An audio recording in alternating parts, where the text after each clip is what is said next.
Hello, Internet! So nice to see you, and welcome again to another music theory talk. Today, we talk about the neglected part of music theory, because music theory for most people, it's notes and harmony and chords and how to put all those things together, which is an important part of music theory, a very important part of music theory, but it's not the only part of music theory. There are a few parts of music theory that are completely neglected from what we can see around. If you open a music theory book, you don't find much on that. For instance, we don't find much on melody. There is music theory for melody. We are going to do eventually, and we're going to do a live stream on that too eventually. And there is very little about rhythm. And then when you find something about rhythm, you find something about the super basics of rhythm, like what is 4/4, a 1, a 2, a 3, a 4, okay? And what is 3/4, and a few of those simple things, but there is not much, right? There is not much. So today we're going to talk about that, and we're going to push a little bit the envelope on what you can play and what rhythms you can follow. Now, before all that, if you're watching us, and you are, because if you're hearing here me, you're watching us, say hi in the chat or the comment, okay? And tell us from where you are. That's the first thing. Please do that. We like to see where you guys are coming from and where you guys are watching us from, okay? Honestly, it's kind of a personal thing. We want to be able to say that we were broadcasted internationally, okay? So please help us on that. Second, you are going to have questions. Don't be shy. Write your questions in the chat, okay? Whatever is the chat relative to the screen, okay? Write your questions in the chat. We're going to pick a few and we're going to answer them in the course of this live stream. Thank you. Now, let me welcome our guest of today. He's a rhythm expert. He wrote an entire course on rhythm called Ultimate Rhythm Mastery, which you can find on musictheoryforguitar.com, incidentally.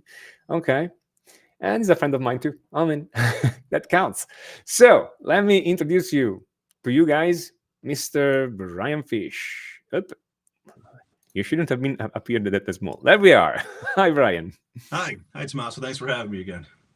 My pleasure, really. So, Brian, we want to talk about odd time signatures. Where would you start us from? Okay. They're not that much different than your regular time signatures. I mean, our standard time signatures, 4/4, 3/4, 6/8. Maybe we can include 12/8 into that. 6/8 done twice. The chords are held twice as long. So if you can play in those, a good place to start is just, can you, instead of playing a phrase, like I would start with a repetitive phrase, okay? Maybe something like, we've got 8 notes here. 1, 2, 3, 4, 5, 6, 7, 8, okay? And just, can you repeat that? So that's in 4/4.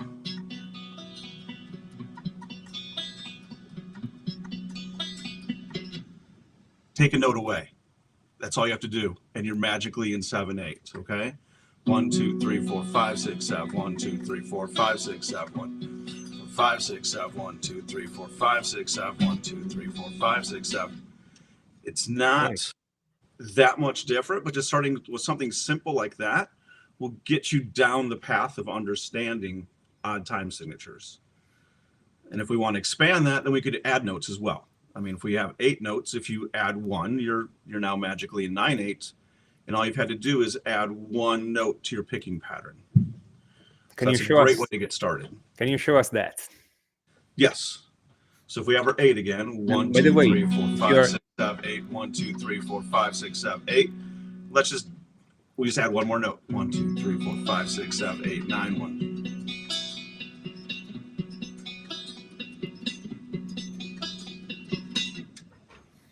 Nice.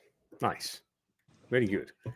So it's just a matter of adding an extra 8 or taking away an 8 notes to the pattern.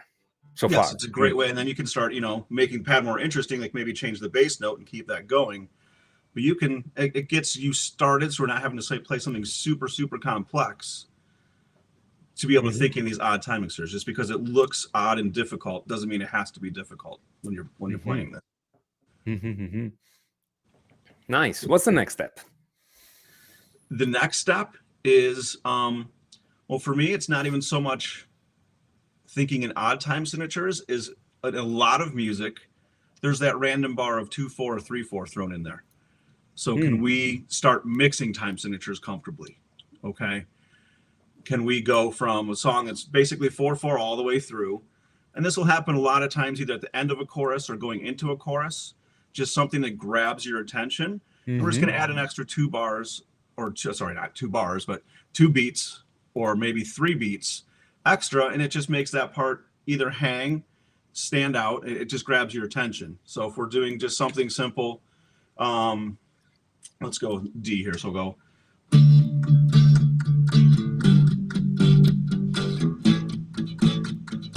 1, 2.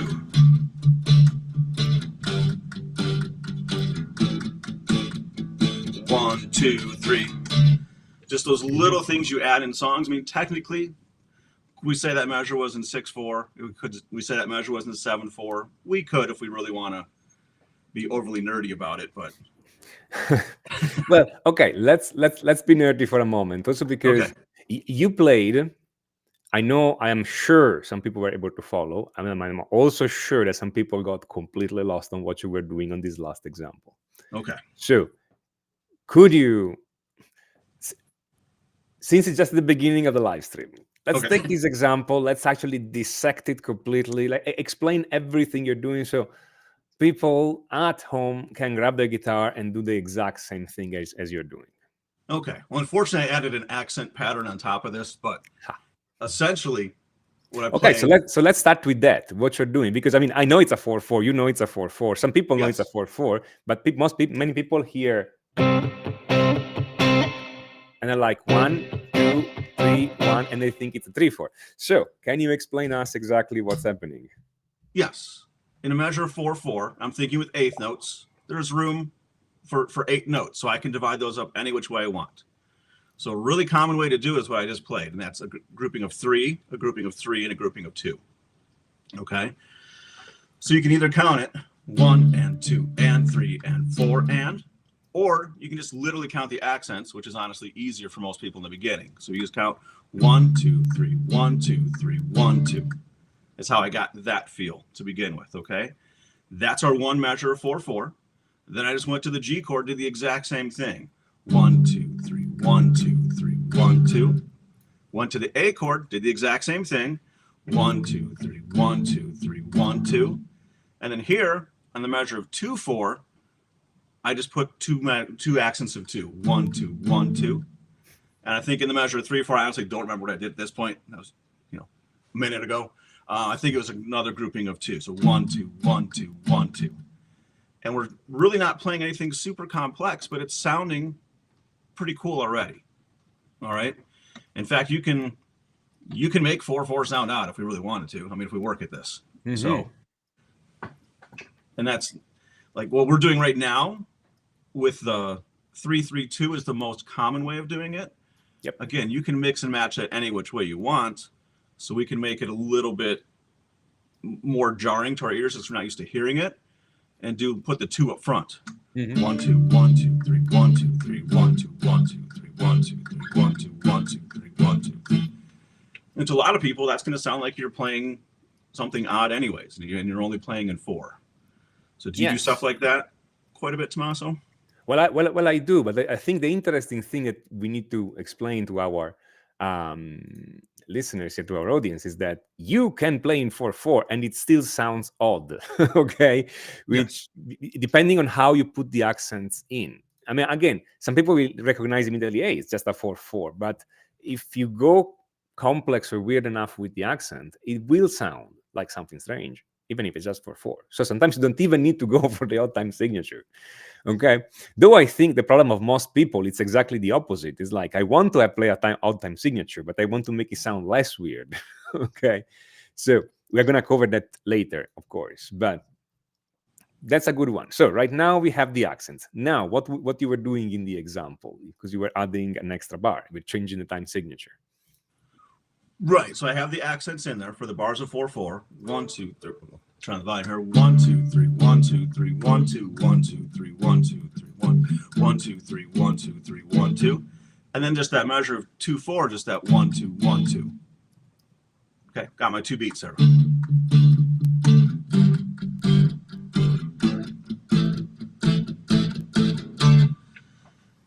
And Nice. even in a lot of songs, that'll actually just be held, 2. 2. That's a really common thing, at least in more pop-oriented music, if they're putting something of interest like that. Mm-hmm. And again, it's just that unexpected thing that happens. And anytime you put something unexpected, or if it doesn't repeat in the same way that it did before in the song, it's going to grab your attention. Which is the important thing right now. Exactly. So you do something that jumps out at you. You make a move that jumps out. It's not the same thing over and over and over. Fantastic. Okay. Again, as usual, guys, if you have questions, write them in the chat. We are good at explaining, but we are horrible at reading minds. So if you have a question, we need you to write it down because we can't read it for you. Great. So far you explained us how to take a 4/4, 1 2 3 4, 1 2 3 4. We probably didn't use this chord, but I'm using it anyway. And then if we take away 1 2 3 4 5 6 7 1 2 3 4, take away 1, you have a 7 8, and if you add 1 1 2 3 4 5 6 7 8 9, sorry, yeah,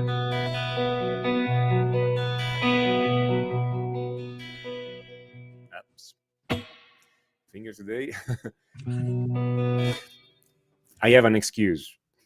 Outside is minus 25 Celsius, okay, which is less than 0 Fahrenheit. So you guys are gonna have to have some patience with me because my hands this morning don't respond to me. But you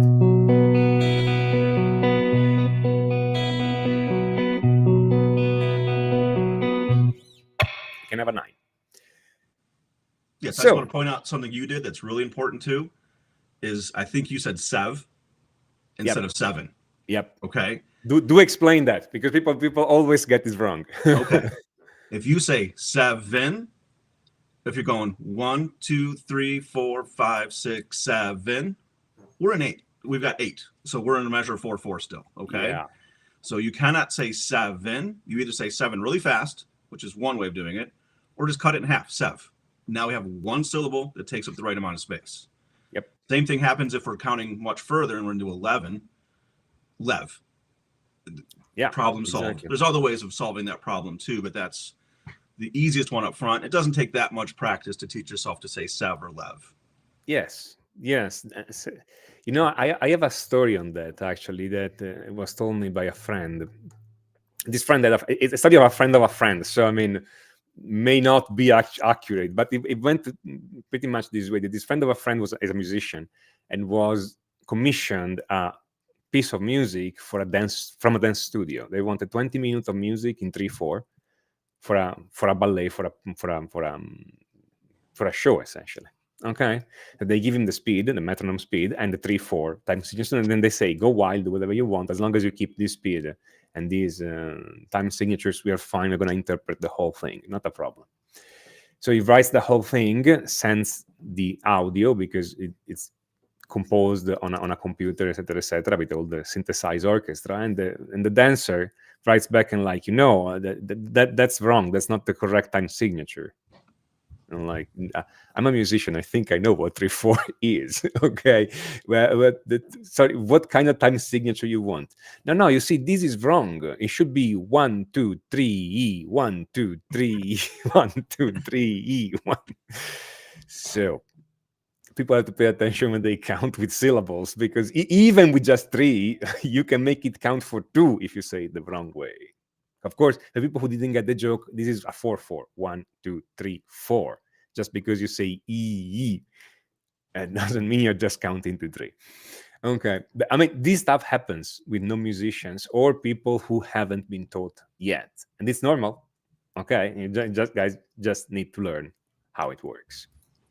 So now, but the question I get most often is, okay, I can count 1 2 3 4 5 6 7, okay, or I can count 1 2 3 4 5 6 7 8 9.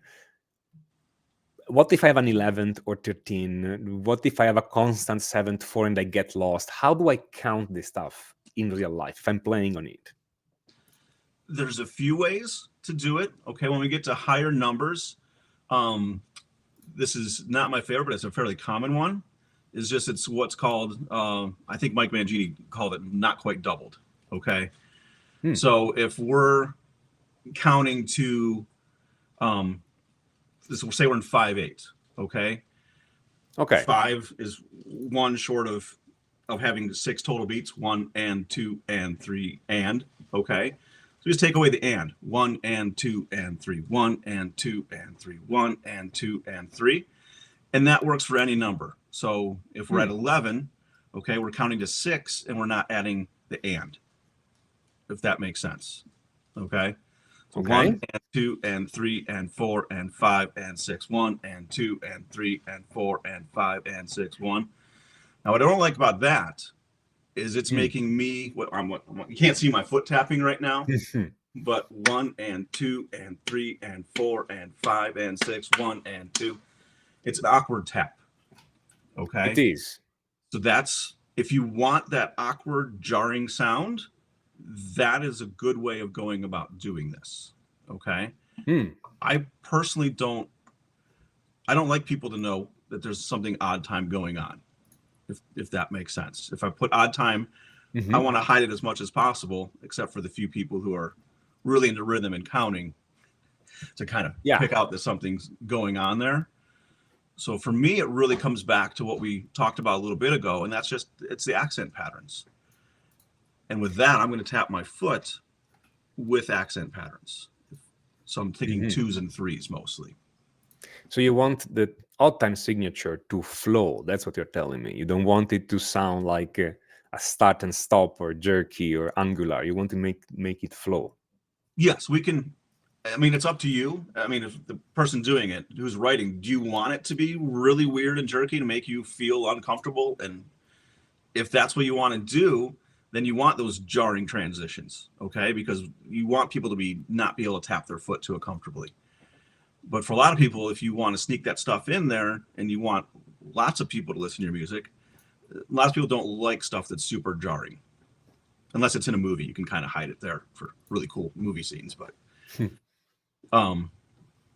so what you want to do instead is just smooth it out, and you do that by just really thinking most everything's in 2s and 3s. I mean, every time you throw that 1 in there like we did there, to me that's where the jarring is, that accent of 1. So if we're thinking just something simple like 5, okay, we could either do that as a grouping of 2 and a grouping of 3, or a grouping of 3 and a grouping of 2. And now if we're in 4/4, 4/4, we have quarter note as our base. Pretty much everything's easy. Okay. We just count beyond 4 is our problem there. Okay. So with that, our beat's just going 1, 2, 3, 4, 5. 1, 2, 3, 4. If you can count to 5, doing that in 4 with quarter notes is pretty easy.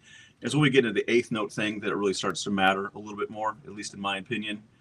So if I'm going from 4, 1 and 2 and 3 and 4 and 1, 2, 3, 1, 2, 1 and 2 and 3 and 4, 1, 2, 3, 1, 2. Then I'm going back and forth between 4/4 and 5/8. Notice my counting didn't change. The subdivision was the same. Okay. But where I clapped that 1, 2, 3, 1, 2 was where my foot would be tapping. And that just makes it really nice and smooth doing it that way. Could you play something? Because again, for musicians, okay, let me explain this to our audience. Most of us professional musicians are actually nerds. Okay, we could sit down in a room, we could start clapping this kind of stuff, and we could spend the whole afternoon, maybe even a second afternoon, and not get bored, and just imagine all the stuff we have, all the ideas we have, just by clapping and going back and forth. But one afternoon. Well, again, maybe honestly, I think if we do only odd time signatures, yeah, one afternoon. But if we put in triplets, quintuplets stuff plus the time signatures, we can go on months, because I mean, at that point, the combinations start to become so many and so interesting. But most people don't have yet the imagination to understand what's going on. So you guys are clapping, and you don't have yet the full spectrum of possibilities. You don't hear the music yet. It's normal. Many of you are getting started. Many of you are not getting started, and you already can. But I think it's helpful, Brian, if you play something so people can hear. Even the not nerds or not nerds yet can hear what's going on. Okay, so we'll just do. I'll try to keep accents out of this one. 1 and 2 and 3 and 4 and 1 2 3 1 2 1 and 2 3 and 4 and 1 2 3 1 2 1 and 2 and 3 and 4 and just nice. If you hear I'm putting those accents in, I'm just playing a power chord. I mean, nothing exciting there. But you got the measure 4, 1 and 2 and 3 and 4 and 1 2 3 1 2. And just by putting those accents on the beginning of the group of 3 and the beginning of 2, hopefully to your ears it sounds pretty smooth. But we've got a measure of 5, or measure of 5/8 in there, mixed in with our 4/4. Yep. But if we set it up right like that, it's very smooth. And again, unless you know what you're listening for, it's not going to really stand out that much. Yeah. Agreed. Now, here's a question that nobody is asking this question yet. And honestly, guys, I'm starting. You guys have questions. I know you have questions. I also know what questions are you going to ask, because once you have enough experience as a music teacher, you know what people are thinking. Okay. And none of you is asking it. So I'm going to ask it for you, but start writing those questions in the chat, because we want to answer them. Everything you've done so far, Brian, it's 8 notes, straight 8 notes. So you are playing every single one of those 8 notes. Okay. That does happen in music, and it does happen often. Okay. I mean, like I used to say, the whole catalog of the Beatles is quarter notes. Okay. If you think about it, practically, it's the Beatles rhythm. No, 1, 2, 3, 4, and 1, 2, 3, 4. Okay. So it's quarter notes, but lots of other kind of music, especially without time signature, has a lot of 8 notes, because even the musician want to keep time. But what if we don't have straight 8 notes all the time? What if we have some rests? What if we have some accents? How can we style this? I mean, we don't always want to play a 7/8 like 1 2 3 4 1 2 3 4 5 6 7 1 2 3 4 5 6 7 1 2 3 4 5 6 7 1 2 3. We don't always want to play it this way. We right. want to put some rest occasionally. We don't want always to be that busy, that frantic. with the rhythm. So how do we do that? Okay. Well, an easy place to start there is if we're thinking with those patterns of 2s and 3s again, let's just only play the beginning note of each pattern. Okay, that's a place to start. When it comes to rhythm, honestly, there's so many options available when you start thinking your way through what we could potentially do. It's actually, to me, really cool. For some people, overwhelming how many cool options there are. But if we just start with, again, let's stay with one chord, and we'll go back to thinking 1 2 3 1 2 3 1 2 for the measure of 4. Okay. And then I'm going to do a 1 2 3 1 2. So I don't really complete that idea for the measure of 5/8. So something as simple as this: 1 2 3 1 2 3 1 2 3 1 2 3 1 2. Okay. Okay. I think I reversed what I said I was going to do. Let me do that again. 1 2 3 1 2 3 1 2 1 2 3 1 2. Then we start again. So is that more getting close to what you were asking there, or do you want me to elaborate on that? It's definitely closer, yes. Okay. But you can I mean, again, obvious for us, but you can also keep those notes longer. Yeah. 1. Yeah, I was just shortening it. 1 2 3 1 2 1 2 3 1 2 1 2 3 1 2 3 1 2 3 1 2 3 1 2 3 1 2 3 1 or something like that. I may have changed a bit the time signatures. Makes sense, and people need to know that, because it's not. For some reason, they never think about that. They always think like, I'm gonna 1 2 3 1 2 3 1 2 1 2 3. They always go staccato, but you can keep those notes longer and make it work this way. Yeah, and then you can go ahead and start mixing the approaches. Please do that. So on the threes, let's go ahead and let it ring. Okay. And on the twos, let's actually play both notes. And we have another cool rhythm. Okay. So we got 1, 2, 3, 1, 2, 3, 1, 2, 1, 2, 3, 1, 2, 1, 2, 3, 1, 2, 3. And let's change chords on the twos just to make it stand out even more. Okay. So we'll go 1, 2, 3, 1, 2, 3, 1, 2, 1, 2, 3, 1, 2. I just goofed that up. Nice though. Make this nice. up on the Do it spot. again. We'll slow it down a little bit. 1, 2, 3, 1, 2, 3, 1, 2, 1, 2, 3, 1, 2, 1, 2, 3, 1, 2, 3, 1, 2, 1, 2, 3, 1, 2. Nice. I like that. And now it's getting, and again, anything you can think of as far as, to me, music is a whole bunch of what if questions. Yes. What if I do this? And especially in your practice time, if you're doing it, nothing's going to go wrong. You're allowed to try anything you want. All right. Yes. When it comes to, I mean, we're talking about rhythm within theory. There's certain ways we can do like the groupings of 3, 3, 2. That's something super common. So you want to know how to break that down so you can recreate it and use it in the song if you want. But if you're just exploring, anything goes. Exactly. See what you can do in your own time. If you like it, great. And if not, you learn something anyways. Actually, something very valuable. You learned what not to play again. Yes, I think it's Joe Satriani that said that to learn music, play everything, and then whatever you don't like, don't play it again. So you're left only with the good stuff. Yes. It's simplistic if you want, but honestly, it's an interesting way of putting it. We have a question that we need to answer because I know people are going to get anxious about that. Will we be able to watch this again? There is a lot of information to absorb. Yes, guys. Once we finish the live stream today, this live stream will be available on my YouTube channel on the same page at the same link, and you can click on it, and watch it and review it as many times as you want. And I do recommend you do, because one thing you can do, you don't have to, but one thing you can do is replay the same part of the live stream, so like loop them or something, and play together with Brian. Figure out what he's doing and play together with Brian, or count what Brian is doing so you know what's going on. You want to use this video as a training video later, okay? So don't be shy. You can, okay? It's done on purpose. We are live. So you can ask questions now. If you're here now, you can ask questions. That's your advantage. But later you can review this.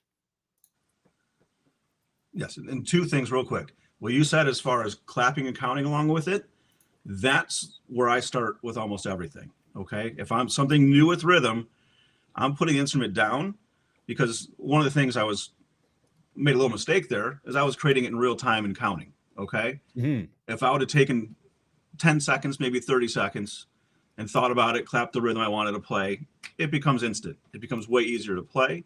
So to me, clapping and counting, then that becomes something you can do away from your guitar too. Yes. You just gain so much extra practice time, and your rhythm's getting so much better, because you can do that anywhere as long as you're not, being obnoxious and disturbing people if you're at work in the cubicle next to you. There's, instead of clapping, just do this. Okay, you're keeping time. All right. Let me plus one that. Yes. Do clap or count before playing it on the instrument. Definitely. If you can't even clap it, I recommend you try to quote unquote sing it. You don't have to actually sing in pitch, but just going tat tat tat tat tat tat tat tat tat tat tat tat. Because once you can do it with your voice, even if it's just a single syllable, then it's easier. Okay. The problem people have with rhythm is that they start with the complex thing immediately. They grab the guitar and they go like, I'm going to play an 11/8. Okay, and they just jump in. Okay. Instead, if you spend, and then jump in and try to play an 11/8, and then 1 hour later, they are still there trying to play an 11/8 and they still don't get it. Instead, if you dedicate 1 minute going ta ta ta ta ta ta ta ta ta ta ta ta ta ta ta, which is an 11/8, or going 1 2 3 1 2 3 1 2 3 1 2 1 2, or whatever, then maybe just a minute clapping it, okay? Okay, and then After literally 1 minute, 60 seconds on the clock, guys, not one metaphorical minute, not more nor less, 60 seconds on the clock. Okay, you do this one for 60 seconds with your voice, 60 seconds with your hands, grab your instrument, whether it's piano, guitar, whatever. Now you get it. Now you can play it. Now it's a technical matter of putting the fingers in the right position, but you got the rhythm and you can play it. And you saved, and so in 5 minutes, because then with 3 minutes of figuring out where the fingers are, you can play it, and you saved 55 minutes and you get it. Okay. The problem is always be humble for just a minute. Don't think you can put everything together immediately, even if it sounds easy. Just step back and do it with your voice and do it with your hands first. Okay? We do the same. If we jump in right now, it's because we have done the odd time signature so many times before. And I still got it wrong before, incidentally. I should have gone and clapped before. Okay? Just to tell you that we need it too. It's normal. Okay? Step back with the voice with your voice for 1 minute, with your hands for 1 minute, and then you can do it.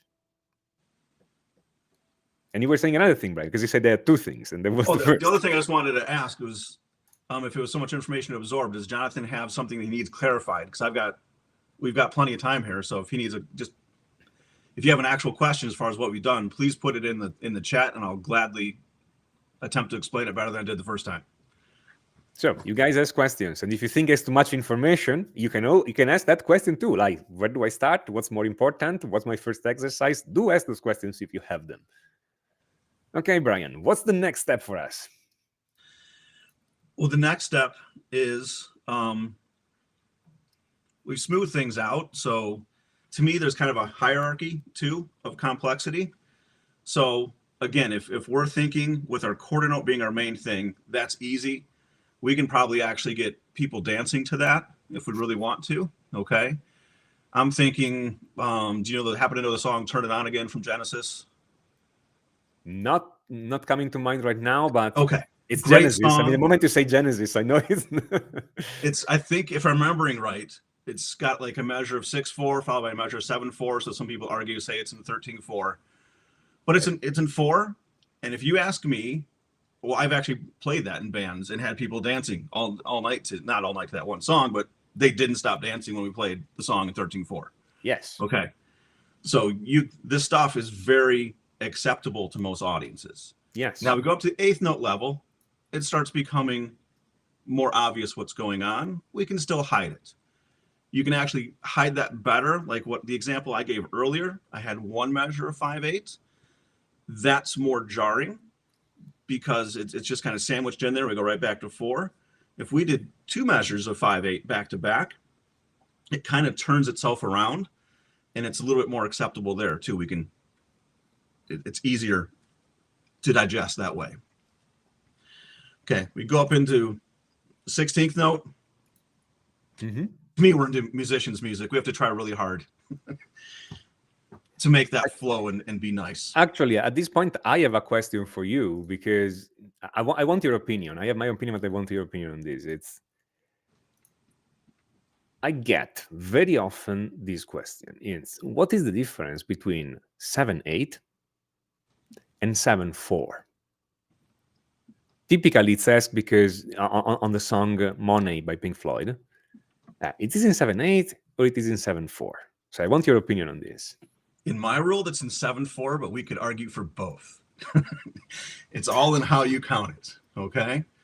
So are we counting it 1, 2, 3, 4, 5, 6, 7, or sev? I just messed up there. Yes.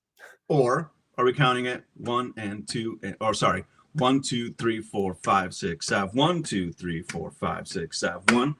So there, the first one was on a downbeat, and the second one was on an up, but we still ended up with the exact same ending point. Yep. So, and that's what I mean by if you extend it, it evens out. It's not as jarring that way. So having 2 measures of 7/8 back to back, we end up back on a downbeat, and it's nice and smooth sounding. So exactly. So you would informally define the beat as wherever you tap your foot. That's a quarter note. Yes. Okay. So it depends on the feel of the song. I mean, one can always argue because formally you could write the song down in 7/8. You could. I really don't feel it that way. No, we don't feel that way. Exactly. So I feel it. To me, it's 1, 2, and 3, 4, 5, 6, 7, 1, 2, and 3.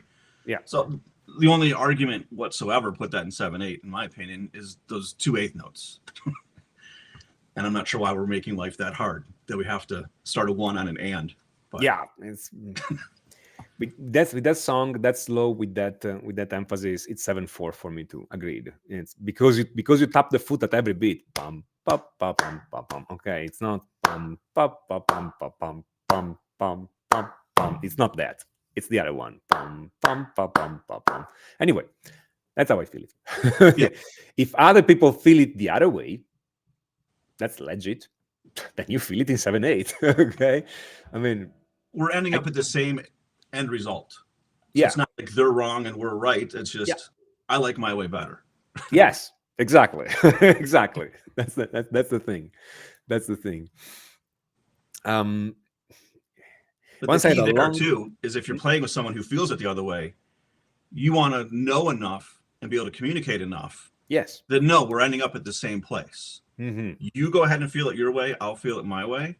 Mm-hmm. As long as we're playing the song and it sounds good, there's no need to argue here. Let's just yeah.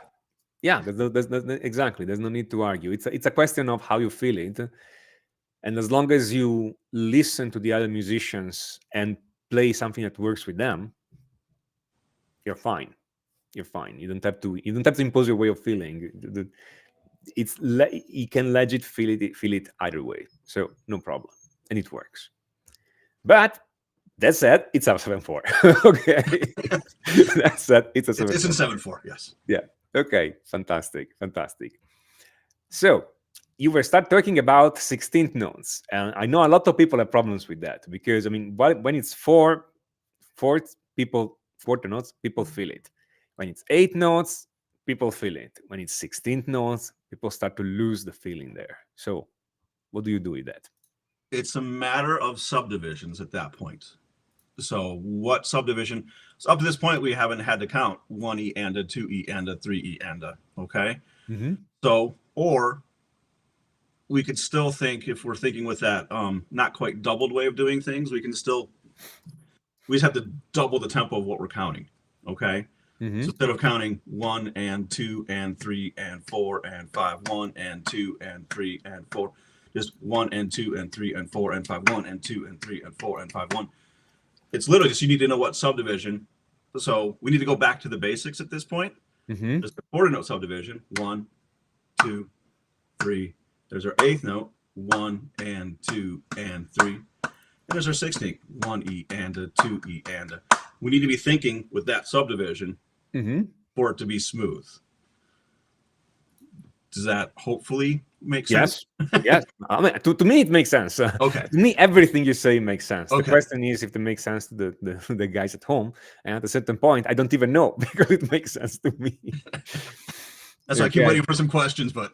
Mm-hmm. We actually have a question here that could be interesting at this point. It's I didn't catch the beginning. Is it best to subdivide a time signature like 7/8 into 4 and 3, 3 and 4, 2 and 2 and 3, etc.?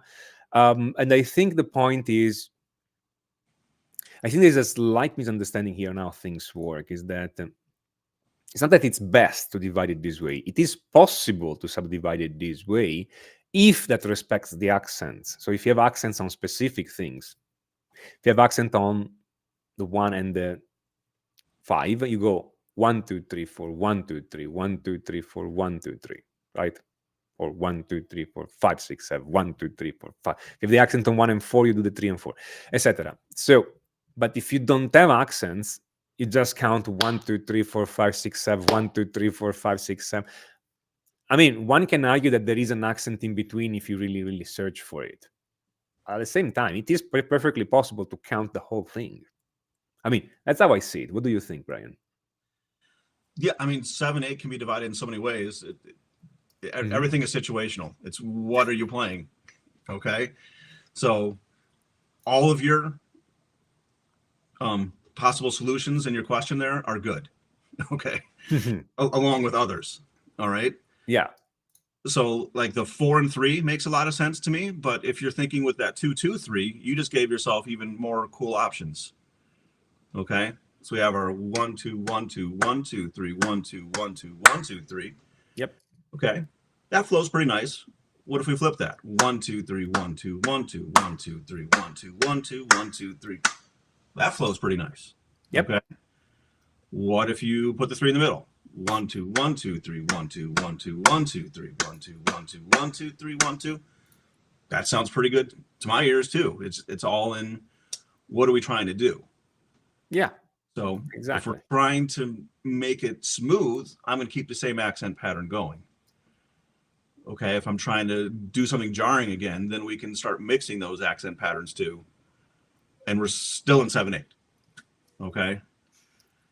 So we can go 1 2 1 2 1 2 3 1 2 3 1 2 1 2 1 2 1 2 3 1 2, and then we're back to the beginning. Sorry, I just did all 3 variations. Yeah. But the thing is that we can do that regardless of the time signatures. We can do this in 4/4. We can do this in 3/4. I think in 4/4 it starts to become cliche, like the 1 2 3 1 2 3 1 2 1 2 3 1 2 3 1. And now everybody uses this rhythm. There's a lot of space in dividing 3/4, for instance. Most people play 1 2 3, like the 3/4 very, very straight, but there's space to divide the 3/4 in different things. But yeah, I mean, we can do this regardless of the time signature, not only in 7/8. And again, it's not the best way. I mean, Glenn here actually put another, and it's great. It's not best. It's just if it has accents, or if you want to put. I mean, it doesn't have to have accent already. You can generate those accents and put them in. I mean, after all, you're the musician. You can. It's your music. But when you start dividing it this way, you are kind of creating a pattern of accents, which is good. Yeah, it gives you something to latch onto. Yes. And also we all know that counting to 3 is much easier than counting to 11, for instance. Okay. So that helps us That's separate. why I love my 2s and 3s. Yes. You just have to know the pattern. Yes, totally. I mean, again, it's good to not have to depend on them, but it's good to also know how to do it when you want to. It's a tool, like many others. Yeah, everything comes down to what is it you're trying to create. Mm-hmm. Or if you're doing someone else's song, what did they do and what are you trying to imitate? Mm-hmm. So with in that case, the work's already been done for you. So you just have to figure out what they did and do they have accents or not. And if you're creating it, honestly, you can do anything you want as long as it adds up to 7. Yep. Yes. What comes next? Once we got these, what can we do later? Well, you can start again just mixing more and more time signatures together. Now we're getting into like dream theater world. Okay, we're and they can take things way beyond that with metric modulation and all that stuff, which we're not going to get into today. But a lot of their stuff still is. I know we said what's beyond eighth notes, but a lot of their stuff is still they're thinking eighth notes. Mm-hmm. They're just changing what they do with those a lot. Okay, so they might be doing a 1 2 3 4 5 1 2 3 4 5 1 2 3 1 2 3 1 2 3 4 5 6 1 2 3 4 5, something like that, where that's where their accents are happening, and that's what makes it sound really cool is those accents. But they know the pattern they're playing behind that. They've built that pattern. Mm-hmm.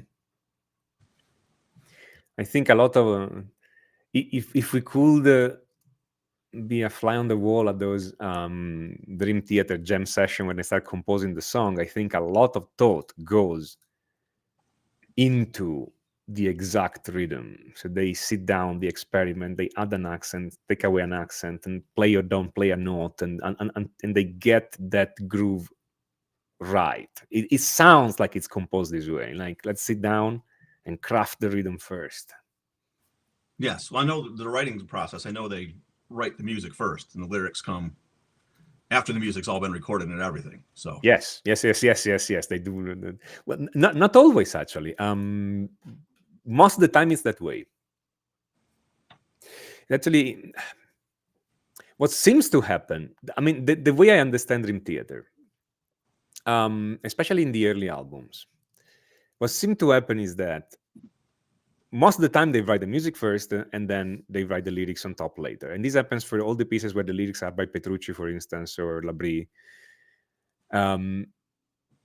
But occasionally, when it's the bass player, John Mayang, writing the lyrics, he writes the lyric before, and then they adapt the music to the lyrics. And this creates different kinds of songs. And if you go and check on the discography, there's kind of a different feeling in the song where the lyrics are by John Mayang, because they're trying to adapt the music to the lyrics, and they get different solutions that they wouldn't have explored unless they had that. At least that's my impression. I wasn't there. I'm referring. It's what I gleaned from some hints here and there. Okay, so that's the idea. Now I know what I'm doing this weekend. Okay, we have a few questions. So, how about application with a metronome and a guitar? At some point, I guess, you take it from verbal and clap to the instrument. So, how would you? What would we do in that case? Well, you can just, with the clapping, you can add in a metronome. I mean, to me, I start without a metronome. I just want to see how close I can get it on my own. Okay. But at some point you have to test. And to me, a metronome just becomes the test. To let you know right away whether what you were doing on your own is correct or not. Okay. And then once you've done that work, still clapping and counting, if you figure out the notes on the guitar, to me, there's three different things we're working on. We have to get the rhythm down. Okay. We have to get what's your left hand doing, and we have to get what's your right hand doing. Unfortunately, most people try to do all that at the exact same time. Yeah. So if you start breaking things down into those sections, taking it to the instrument is not going to be as big of a deal, because you've already figured out all the pieces parts that eventually have to go together. So hopefully I'm answering that question correctly. For me, it's correct. Okay. If they have more needs of explanation, we do take follow-up questions. We're not going to be we're going to take follow-up questions. So if this is clear, great. If it's not clear, ask more.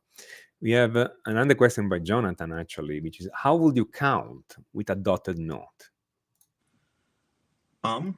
Which system are we using? Yes, you see, that's exactly the correct answer. So do explain, so we get it. Okay. So there's different ways, and it depends on the person as far as what's most comfortable for you. Okay. So, and honestly, it depends on the song. Sometimes I'll count one way and sometimes I'll count the other. So we're doing traditional Western counting. Okay. And I'm just going to assume we're doing a dotted quarter note and an eighth note at this point. Okay. So it's going to go 1 and 2 and 3 and 4 and 1 and 2 and 3 and 4 and 1 and 2. You just do it on the and. Okay.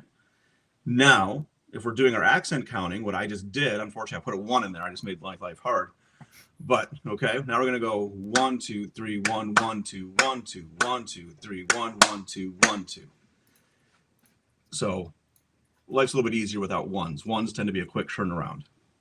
But that type of rhythm, that's another way of doing it. And then for simple rhythms like that, I don't go to this, but I'll also, for really complex stuff, I'll use conical. So, which, little warning there, don't go running looking for conical. There's so much stuff. It's a drum-based language from India, and so much of it's contradictory. I've gone years sorting through this stuff and pulled the stuff I find most useful for playing more Western music, and that's how I use it. So it's a rabbit hole that you can really get derailed going. Yes, yeah, you can easily spend weeks or months watching random YouTube videos that all contradict one another. That go from and It has to be. There's more than one conical tradition. It's not one tradition. It's several different people doing I don't it. think it's officially written down. First Like of all, and the second, verbal tradition. there's lots of misunderstanding on how Western musicians use that respect to the original thing. So you see, that's the thing. It's when I'm faced with this situation, my idea is always that it's like going on top of a mountain. Okay, you have the mountain. You want to go on top. You can go with me on the east side and go up the mountain, or we can go with you on the west side and go up the mountain. And anybody who does that will get up to the mountain. No problem. No problem. But if they try to go with me and with you, you're gonna tear them apart.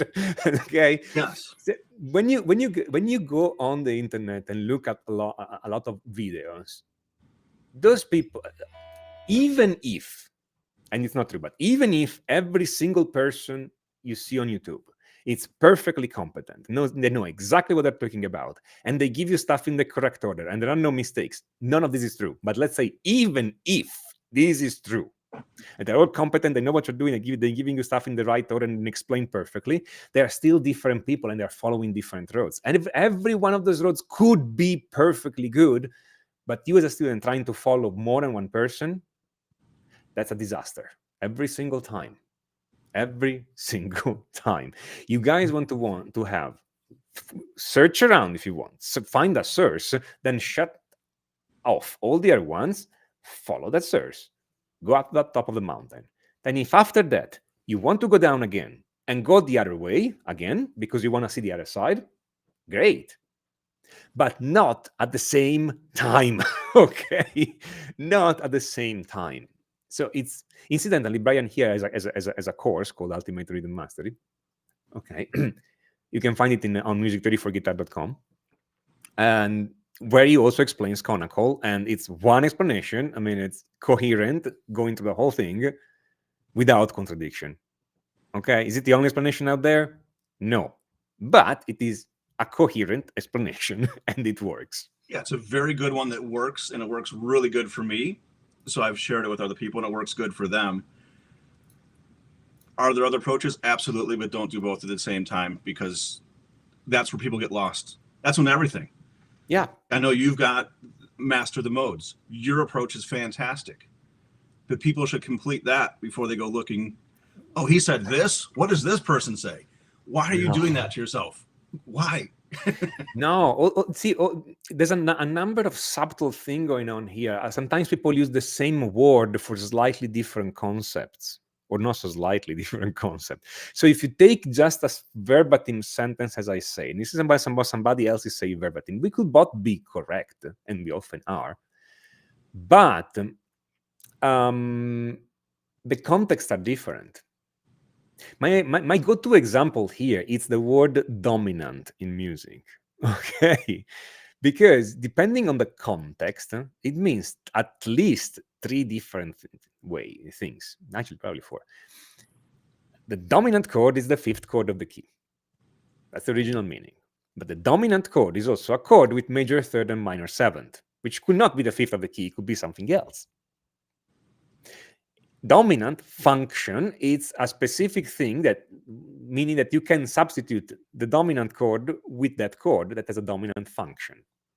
Okay, and there's also the dominant side of the circle of fifth, which is clockwise, if you do the circle of fifths, which means adding sharps to the key. Those are those meanings are related, but they are different. Okay, and the way they are related, it's not as obvious. Okay, so if you take a sentence where I use the word dominant and the sentence where somebody else uses the word dominant, we could be saying the same thing, or we could be talking about completely different things using the same word, and you don't really know exactly where we are unless you already know the whole thing. Okay, and this happens in harmony, which is the field of music theory, the part of music theory that is most sophisticated, with the most people working on it, in which we try to clarify the jargon the most, and there are still those problems. And that's only one word. And not me get started with all the other words, okay? Or the exact definition of key. Try to find an exact definition of musical key. Open any music theory book and try to find the sentence where they say a musical key is ... You will not find it. You will not find it. People talk about keys. Everybody thinks the concept is clear and nobody explains it. It's maddening. We don't even define our terms. Okay. So that's the idea. Okay. So imagine in rhythm where we didn't refine the jargon, we didn't there's less people working on, there's less theorists trying to clarify the whole thing. Imagine the kind of situation if you try to learn from different people. Don't. Okay? Just don't. Yeah. And then just want to, real quick, I just saw in the comments someone addressed a certain DVD. There's another little problem with instruction, and sometimes that is if someone's been using it for years, there's a reason the end of your sentence, it's good, but it's difficult. They did not break it down to a basic level to start teaching it at, okay? They've played it for so long that their basic level is here, and that's where they're teaching at. I'm not sure. There we go. Here. You need to start here, okay? So unfortunately, a lot of really good players have a really hard time teaching just because they haven't had to think at that basic level for a long time. So people who are teachers and are used to breaking things down into where you need to start, you want to go with that type of source more than the big name a lot of times. So yes, little warning there. I just saw that before. People the best teaching sources, when you start with them, the first few lessons, you are even wondering if they're teaching you anything. Because they spend so much time refining the steps and make the start curve easy, that you're there thinking, they are just making me playing something obvious. Great. If you have this feeling, that's a great teaching resource. Yes, do that. Okay. And when you go, it gets difficult in later chapters, which is another comment I hear. If they thought about the thing, the difficult profile, it's constant, meaning you feel that it's getting better, but you don't feel any walls. You don't feel a moment where it's like, oh, there is so much to learn, okay? It gets more difficult, but smoothly, okay? Again, the perfect teaching resource, I mean, made by by a super intelligent music teacher, would be something that you wonder if they're teaching you something throughout all the course, and at the end you can play everything. That course doesn't exist yet. It will eventually, okay? But that's the thing. Every time you start thinking, okay, but this is difficult, it means the teacher did not do the work until the end, which is normal. Okay, occasionally you have to because there are no other resources, and so you have just to suck it up and learn. But don't think that's the only thing. Okay, I see so many people pointing out DVDs, instructional, etc., and then I'm looking at them and like, you cannot learn from here. There are missing parts. People then justify the missing part like, I'm not good enough, I don't have any talent. No, it's not your fault. There are missing parts in the instructions. Okay. Mm-hmm. So guys, you don't have to do anything. You don't have to buy my course. You don't have to buy Brian's course. You don't have to do anything. But think about it. Think about how you're talking about those things, because it's revealing. Okay. It's revealing. I'm not saying you don't want to do any work. You have to do your leg work. You have to do the exercises. Okay?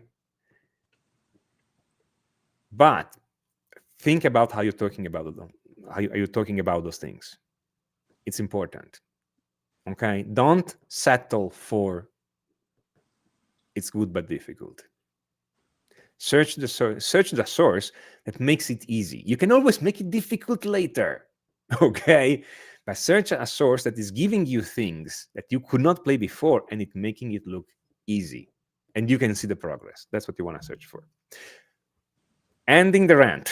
Okay. Once those blanks are filled in, all of a sudden that's not as difficult as you think it is. Exactly. It's just that there's big steps that are skipped in a lot of things. Exactly. And again, it's not that they're not trying to teach you. It's just that they haven't had to think on that level in so long. Yeah, you see, to musicians who have been playing this stuff for all their life, everything is easy. You need to go back and think and experiment with students and see what works. And it's a work that many musicians don't do because they are more concentrated on their music and on teaching. Again, legit, not a problem, but that's another thing. Sometimes, not always the best musician is the best teacher. Often it's the opposite, because the person who has, because it takes time and thought to learn how to explain things. And so you don't have that time to become a better musician because you have to explain. Anyway, Brian, you have something you want to give to our audience, right? Let me just put these on top here and yes, hopefully I talk to us emailed that about to this. you. Awesome. Yes, the 6 easy steps to learn and play any rhythm of perfect timing. So this takes you through what I consider the essential steps. I walk you through it. It's not just giving you information and you have to figure out what to do with it.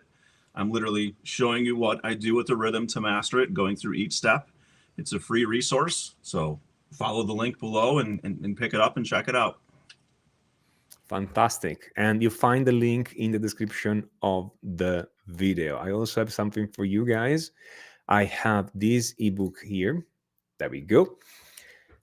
18 tips to make your pentatonic solo sound professional. Completely free. You got the link, you download it, no string attached.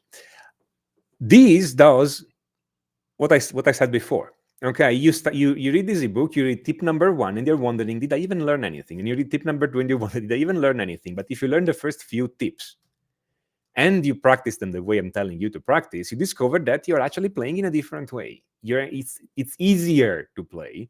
It's easier to put in, to create phrases that are actually musical and not just a bunch of random notes on the pentatonic scale. It's easier to sound the way that your guitar heroes sound. If you go, you don't even have to learn all those tips. Just go through them. Look at it. This ebook comes with videos, so you can see me playing those and showing you how it works. Pick 2 or 3 tips out of that. Spend a couple of days practicing them and tell me if you don't play differently. Even if while you're practicing it feels like you're not making any progress, just do it, and then later you tell me. Write me an email, write in the comments, and tell me if it's not different now. Okay? Because this ebook does that. It gives you the steps. It fills up the gaps so that you can do what you need to do. It eliminates the barriers, if you want, between your brain, your heart, and your fingers, so that you already have the music inside you. You just need to play, and the music comes out. These ebooks help you do that. Simple as that. Okay? Now, Brian, thank you. Wait, wrong button. There we go. Brian, and let's see. Thank you for coming today. That was very good, at least from my point of view, and I hope it was really good for everybody. Well, actually, apparently, Jonathan thinks it's good. Okay, so that's such a good advice. Okay, and thank you guys. And again, we don't want to prove anybody in the comment wrong. We're just giving advice. Okay, we do. This is not a discussion, an adversarial discussion with the people in the comment, because we are giving you our opinion. You guys are free to do whatever you want, and we are just trying to save you time, and we are just trying to help you. Okay, so it's good. It's all good. Okay, Brian, thank you for coming. Thanks for having me. These discussions are always fun. So thank you to all our audience for staying with us, and hope to see you guys another time too. And until next time, guys, enjoy.